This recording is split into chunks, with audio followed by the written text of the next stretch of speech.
pas de secret. Nous nous sommes mis au travail, nous sommes allés vers le peuple. Le président nous a fait une recommandation forte lors du congrès en nous disant tout haut, les responsables, les cadres, que tout le monde se rende à la base pour travailler. Et nous nous sommes retrouvés à la base en synergie avec le peuple. Nous nous sommes mis au travail. Nous avons décliné la volonté du président Macky Sall et le peuple a adhéré. Alors on sait qu'en face de vous, il y avait le pouvoir qui était extrêmement puissant et qui avait mis beaucoup de moyens, notamment financiers, sur la table pour un peu faire basculer le vote au second tour. Mais malgré tout, le peuple vous a suivi.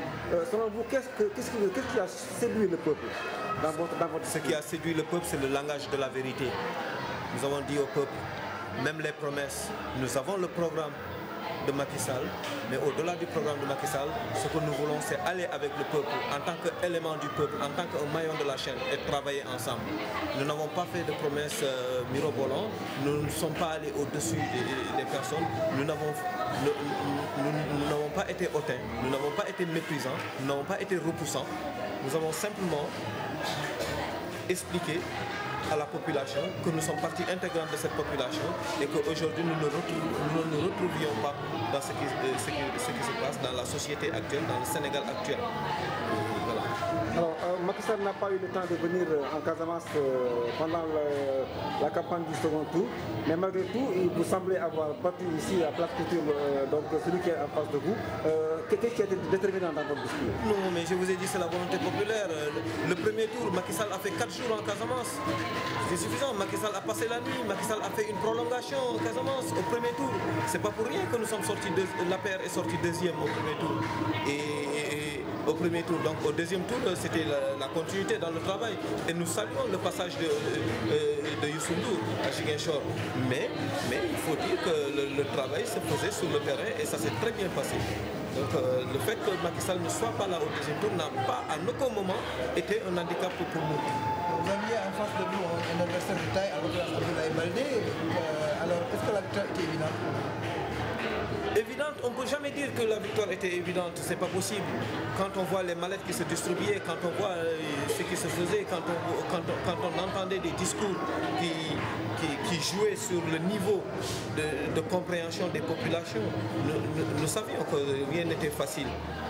Mais en réalité, le langage de la vérité a pris le dessus. Il y a un manque de considération terrible quand on pense acheter des personnes qui vous ont mis au pouvoir. Vous pensez les acheter avec de l'argent. Vous disparaissez, vous venez dans un quartier, vous vous faites élire. Ces gens ne vous revoient plus. Jusqu'à une prochaine campagne, vous ne revenez pas pour leur donner des explications, mais vous venez pour leur proposer de l'argent pour acheter leur conscience. Je pense qu'il y avait un mépris quelque part qui ne disait pas son nom. Alors, vous confirmez qu'il y a eu des malades distribuées par Baldé? Nous sommes tous au courant de ce qui se passe dans cette ville, dans ce pays.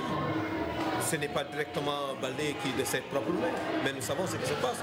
Moi, j'ai eu à plusieurs reprises des responsables de comités qui ont été convoqués, qui se sont même rendus chez lui, qui ont rencontré soit son épouse, et on était sidérés que ce n'est pas le PDS qui s'agitait, c'était l'épouse d'un maire qui s'agitait. Et nous étions écœurés parce qu'il y avait un manque de considération en nous pour la population. Et en tout cas, c'est cette population qui a voté et qui a sanctionné. Nous pensons que c'est important, c'est des leçons à tirer, mais surtout c'est que nous ouvrons les yeux et nous savons que nous sommes allés vers cette population.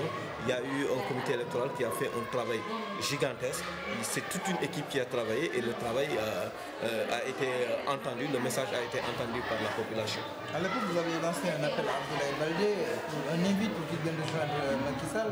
Aujourd'hui, après cette victoire, est-ce que la page du Baldé est tournée ou bien vous maintenez toujours votre position? Non, nous n'entrons pas dans cette dynamique. En son temps, quand on lui tendait la main, c'était pour venir participer à cette élection de Macky Sall. Aujourd'hui, cette élection est là, on n'en parle plus. Mais quand on lui tendait la main, c'était pour venir participer parce qu'on savait que c'était le langage de la vérité. C'était le chemin de l'avenir.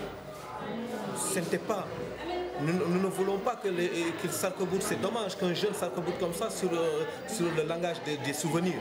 Parce qu'avec Abdoulaye Wade, c'est le souvenir. Avec Macky Sall, c'est l'avenir. C'est pour ça que nous avions tendu la main.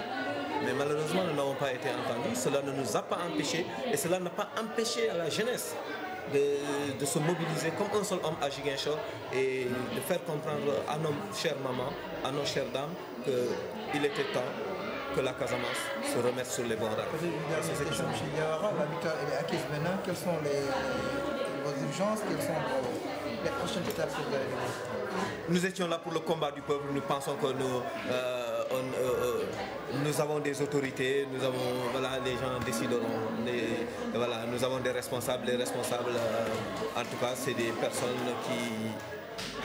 qui ont pratiqué, qui ont une haute responsabilité, qui ont une haute philosophie de l'exercice du pouvoir. Nous leur faisons entièrement confiance et nous n'avons aucun doute là-dessus. Merci.